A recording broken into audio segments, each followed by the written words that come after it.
person who likes change is a baby with a white diaper.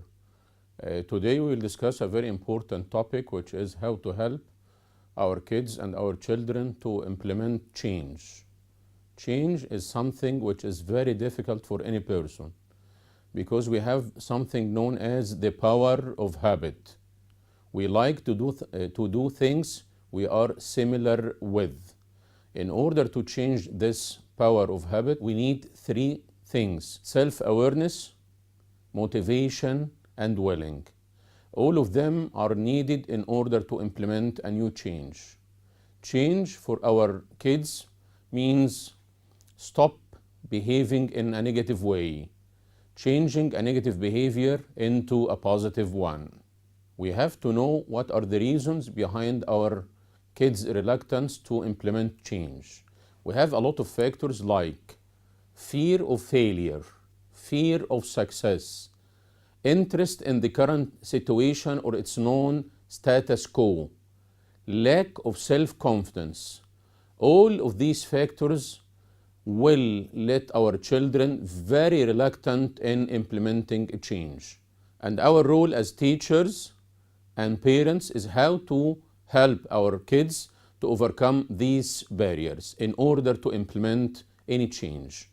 We have a lot of negative behaviors in our kids that need to be changed, like smoking, being stubborn, and dislike of studying too much. What about the emotional responses that will happen during the change? Our kids will experience fear, stress, lack of confidence, discomfort when they are implementing change. These negative emotions will stop changing the negative behavior.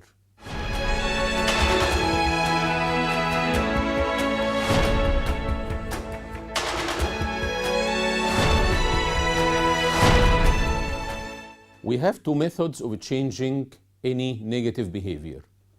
The first method is called flooding, which means complete confrontation. The second one is called desensitization, which means inducing change step by step. Usually most of the psychologists prefer the desensitization because it's more safe than the flooding. Flooding in some cases may be associated with phobia. We need to know and understand what is the change curve, because our role as teachers and parents is to know how to deal with our kids in each phase of the change curve. Change curve will start with the phase of confusion. Kids and children, when they are asked to induce some change, usually they are confused.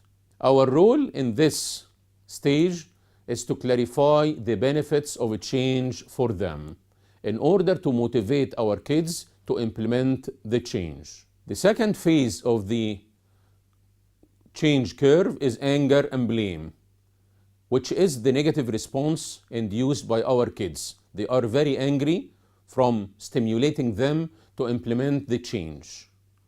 Our role here is to be very patient and to support them during this stage. Stage number 3 in the change curve is bargaining. Bargaining, it means the willing of our kids to negotiate with us in order not to implement the change.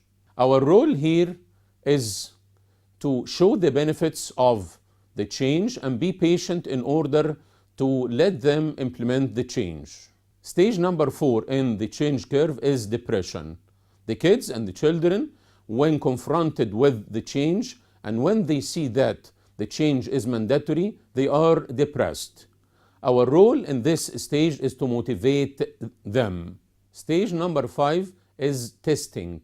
Testing, it means that our kids are testing the new change.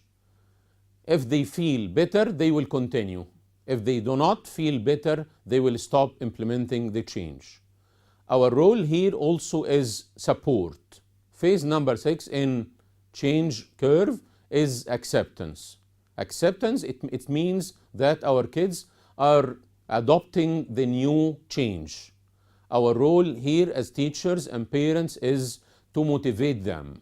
Finally, it's the integration phase. Integration means that the change will be a part or a default of the behavior of our kids. And this is the ultimate goal that we are searching and seeking to reach by the end of the change curve.